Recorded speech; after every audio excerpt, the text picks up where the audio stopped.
ನಮಸ್ಕಾರ ಎಲ್ಲರಿಗೂ, welcome back my YouTube channel. ಯಾರೆಲ್ಲ ಫಸ್ಟ್ ಟೈಮ್ ನಮ್ಮ ಚಾನಲ್ನ ನೋಡ್ತಾ ಇದ್ದೀರಾ, ದಯವಿಟ್ಟು ಸಬ್ಸ್ಕ್ರೈಬ್ ಮಾಡಿಕೊಂಡು ನೋಡಿ ಅಂತ ಹೇಳ್ತಾ ಇವತ್ತಿನ ವಿಶೇಷ ವಿಡಿಯೋ ಸ್ಟಾರ್ಟ್ ಮಾಡೋಣ. ಹಾಗಾದರೆ ಇವತ್ತು ಏನು ವಿಶೇಷ ವಿಡಿಯೋ? ಈ ದಿನ ವರ್ಷದ ಮೊದಲನೇ ಹಬ್ಬ ಸಂಕ್ರಾಂತಿ ಅಲ್ವಾ. ಸಂಕ್ರಾಂತಿ ಆಗಿರುವುದರಿಂದ ಸಂಕ್ರಾಂತಿಯು ಈ ವರ್ಷ ತುಂಬ ವಿಶೇಷವಾಗಿದೆ. ಯಾಕೆಂದರೆ ಈ ವರ್ಷ ಸಂಕ್ರಾಂತಿ ಗುರುವಾರದಂದು ಬಂದಿದೆ. ಗುರುವಾರ ರಾಯರ ವಾರ, ನಿಮ್ಮೆಲ್ಲರಿಗೂ ಗೊತ್ತೇ ಇದೆ. ರಾಯರಿಗೆ ವಿಶೇಷವಾಗಿ ಪೂಜೆ ಕೂಡ ಸಲ್ಲಿಸಬೇಕು. ಹಾಗಾದರೆ ರಾಯರಿಗೆ ಹೇಗೆ ಪೂಜೆ ಸಲ್ಲಿಸೋದು? ಸಂಕ್ರಾಂತಿ ದಿನ ರಾಯರಿಗೆ ಯಾವ ನೈವೇದ್ಯವನ್ನು ಮಾಡಬೇಕು? ಈ ವರ್ಷ ಮೊದಲನೇ ಸಾರಿ ಗುರುವಾರ ಸಂಕ್ರಾಂತಿ ಹಬ್ಬ ಬಂದಿದೆ. ಆದರೆ ಕೆಲವರು 14ರಿಂದನೇ ಸ್ಟಾರ್ಟ್ ಮಾಡ್ತಾರೆ. 14, 15, 16 ವಾರ ಪೂರ್ತಿ ಕೂಡ ಕೆಲವು ಕಡೆ ಹಬ್ಬ ಮಾಡ್ತಾರೆ. ಹಾಗಾದರೆ ನಮ್ಮ ಕಡೆ ಎಲ್ಲ 15ನೇ ತಾರೀಕಂದು ಸಂಕ್ರಾಂತಿ ಹಬ್ಬವನ್ನು ಆಚರಿಸಲಾಗುತ್ತದೆ. ಹಾಗಾದರೆ ನಾವು ಸಂಕ್ರಾಂತಿ ಹಬ್ಬನ ವಿಶೇಷವಾಗಿ ಈ ವರ್ಷ ವಿಶೇಷ ಪೂಜೆ ಕೂಡ ರಾಯರಿಗೆ ಪೂಜೆ ಸಲ್ಲಿಸಬೇಕು. ಹಾಗಾದರೆ ವಿಡಿಯೋ ಸ್ಟಾರ್ಟ್ ಮಾಡೋಣ. ಸಂಕ್ರಾಂತಿ ದಿನ ರಾಯರಿಗೆ ಪೂಜೆ ಹೇಗೆ ಮಾಡಬೇಕು? ಸಂಕ್ರಾಂತಿ ದಿನ ರಾಯರಿಗೆ ಬೆಳಿಗ್ಗೆ ಬೇಗ ಎದ್ದು ಸ್ನಾನ ಮಾಡಿ, ನಂತರ ರಾಯರ ಫೋಟೋ ದೇವರ ಮನೆಯಲ್ಲಿ ಇಟ್ಟಿದ್ರೆ ದೇವ್ರ ಮನೆ ಕ್ಲೀನ್ ಮಾಡಿ, ಹಾಗೆ ದೇವ್ರ ಮನೆಯಲ್ಲಿ ರಂಗೋಲೆ ಕೂಡ ಹಾಕಿ, ಹಾಗೆ ನಿಮ್ಮ ಮನೆಯ ಮುಂದೆ ಕೂಡ ರಂಗೋಲೆ ಹಾಕಿ ನೀರನ್ನು ಹಾಕಿ, ನಂತರ ಫೋಟೋಗೆ ಒಳ್ಳೆ ಬಟ್ಟೆಯಿಂದ ಕ್ಲೀನ್ ಮಾಡಿ, ನಂತರ ಗಂಧವನ್ನು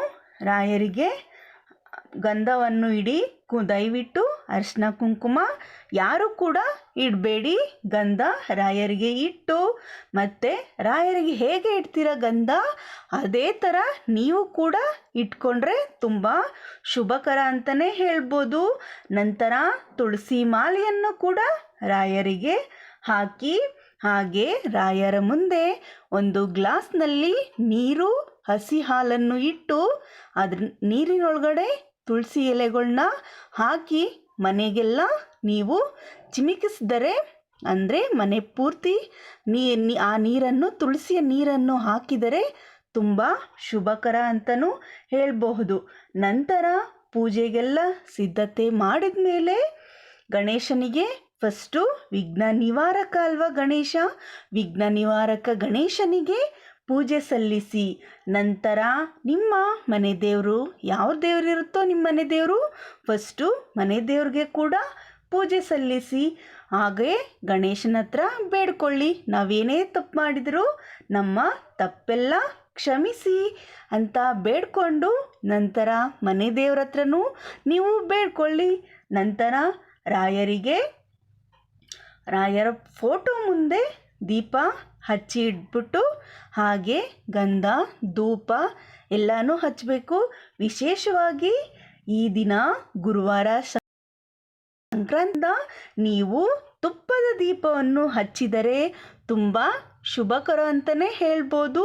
ಹಾಗೆ ತುಪ್ಪದ ದೀಪವನ್ನು ಅಂಟಿಸಿ ನಿಮ್ಮ ಮನಸ್ಸಿನಲ್ಲಿ ಸಂಕಲ್ಪ ಮಾಡಿಕೊಂಡ್ರೆ ತುಂಬ ಒಳ್ಳೆಯದಾಗುತ್ತೆ ಈ ದಿನ ಅಂತ ಹೇಳ್ಬೋದು. ಹಾಗೆ ರಾಯರ ಫೋಟೋ ಮುಂದೆ ಹೂ, ಹಣ್ಣು, ನೈವೇದ್ಯ ಅರ್ಪಿಸಿ. ಈ ದಿನ ಸಂಕ್ರಾಂತಿ ಆಗಿರುವುದರಿಂದ ಎಳ್ಳು, ಬೆಲ್ಲ, ಕೊಬ್ಬು, ಹಾಗೆ ಸಿಹಿ ಪೊಂಗಲ್ ಕೂಡ ವಿಶೇಷವಾಗಿ ನೈವೇದ್ಯವಾಗಿ ರಾಯರ ಫೋಟೋ ಮುಂದೆ ಇಡಬೇಕು. ಹಾಗೆ ಪೂಜೆಯ ಸಮಯದಲ್ಲಿ ನೈವೇದ್ಯಕ್ಕೆ ತುಳಸಿಯನ್ನು ಕೂಡ ಅರ್ಪಿಸಿ ಮನೆಯವರಿಗೆಲ್ಲ. ನಂತರ ಪೂಜೆಯೆಲ್ಲ ಮುಗಿಯುತ್ತಲ್ವ, ಹಾಗೆ ಪ್ರಸಾದನ ವೇಸ್ಟ್ ಮಾಡಬೇಡಿ, ಮನೆಯವರಿಗೆಲ್ಲ ಹಾಕ್ಕೊಡಿ. ಹಾಗೆ ನಂತರ ನಿಮ್ಮನೆ ಹತ್ರ ಹಸು ಏನಾದರೂ ಇದ್ದರೆ ಹಸುವಿಗೆ ಸಿಹಿ ಪೊಂಗಲ್ನ ಕೊಡಿ. ಹಾಗೆ ಬೆಲ್ಲ, ಎಳ್ಳು ಬೆಲ್ಲನೂ ಕೂಡ ಹಸು ಕೊಡಿ.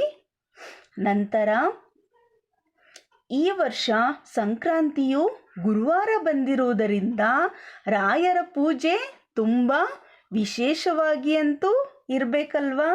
ಹಾಗೆ ಗುರುವಾರ ಬಂದಿರುವುದರಿಂದ ತುಂಬ ಶುಭಕರ ಎಂದು ಹೇಳಲಾಗಿದೆ.